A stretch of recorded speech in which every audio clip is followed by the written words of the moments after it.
Private school के नाम पर जो पूरे देश भर में लूटपाट हो रहा था, उस पर बिहार के नए सीएम सम्राट चौधरी जी नकेल कसने की तैयारी में हैं। प्राइवेट स्कूल शिक्षा संस्थान नहीं बल्कि एक ट्रैप बन चुका था। मनमानी इतनी बढ़ चुकी थी कि पूछो ही मत।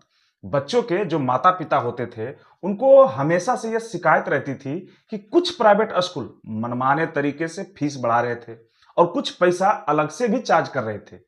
देर ही सही, लेकिन सम्राट चौधरी ने सख्त आदेश दिया है कि जितने भी निजी स्कूल संचालक हैं, उसको फीस सार्वजनिक करनी होगी।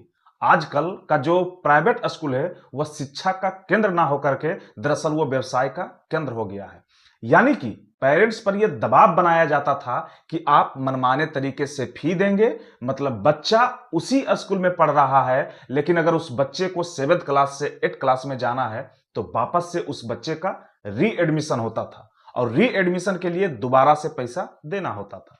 मतलब सोचिए किस लेवल तक बच्चे के पेरेंट्स से लूटा जाता था।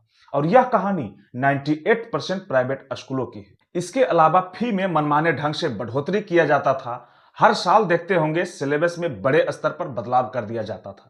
तो ऐसे में स्वाभाविक है, जैसे ही सिलेबस बदलेगा तो अगले क्लास में वापस से बुक लेना पड़ेगा और यहां भी बच्चे के पेरेंट्स से एक्स्ट्रा पैसे चार्ज करता था। प्राइवेट स्कूल में जानबूझकर सिलेबस बदला जाता था ताकि आप बुक खरीदेंगे तो प्राइवेट स्कूल अपने यहां से बुक भी बेचती थी और यह बुक मार्केट में हर जगह उपलब्ध नहीं होता था, यह कोई खास दुकान पर उपलब्ध होता था और यहां से प्राइवेट स्कूल कमीशन लेता था। इसके अलावा अगर स्कूल 6 दिन चल रहा है तो 6 दिन में 5 तरह का ड्रेस होता था और ड्रेस का कमीशन भी स्कूल ले रहा था, जिसके कारण पेरेंट्स पर लगातार खर्च का बोझ बढ़ता जा रहा था। और यही सबको देखते हुए बिहार सरकार ने एक महत्वपूर्ण और ऐतिहासिक फैसला लिया है कि जितने भी निजी विद्यालय बिहार में हैं, अब उनकी मनमानी नहीं चलेगी।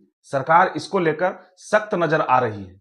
सम्राट चौधरी का यह फैसला है तो बहुत महत्वपूर्ण, लेकिन धरातल पर कितना लागू होगा यह देखने वाली बात होगी। सम्राट चौधरी का कहना है, स्कूल मनमानी फीस नहीं बढ़ा सकती। दूसरा, फीस की पूरी जानकारी वेबसाइट या नोटिस बोर्ड पर देनी होगी। तीसरा, माता पिता को किताब और यूनिफॉर्म किसी भी दुकान से खरीदने की आजादी होगी।